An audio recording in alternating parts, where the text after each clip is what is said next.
പല ആളുകളെ സംബന്ധിച്ചിടത്തോളം തൂക്കൽ പിടിച്ച കോഴികളെ പോലെ ആയിരിക്കും ഉണ്ടാവുക അല്ലേ, ഒരു എനർജിയും ഇല്ലാത്ത രീതിയിലായിരിക്കും ജീവിച്ച് മുന്നോട്ടേക്ക് പോയിക്കൊണ്ടിരിക്കുന്നത്. എന്തിനോ വേണ്ടി ജീവിക്കുക, ആർക്കോ വേണ്ടി ജീവിക്കുക എന്നുള്ള രീതിയിലേക്ക്.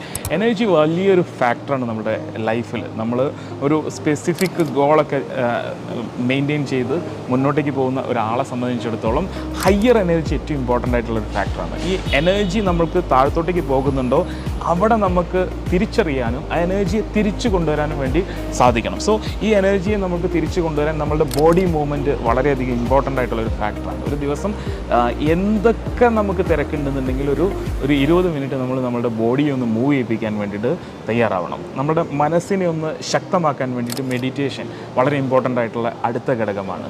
ഇതൊക്കെ ചെയ്തിട്ട് നമുക്ക് എൻഹാൻസ് ചെയ്യാൻ വേണ്ടിയിട്ട് സാധിക്കുന്നില്ല, എനർജിയിലേക്ക് എത്താൻ വേണ്ടിയിട്ട് സാധിക്കുന്നില്ലെങ്കിൽ തീർച്ചയായിട്ടും പ്യുവർ ടീയോ അല്ലെങ്കിൽ പ്യുവർ കോഫിയോ നമ്മൾ കഴിക്കാൻ വേണ്ടിയിട്ട് തയ്യാറാവുക. ഇത് നമ്മളുടെ എനർജിയെ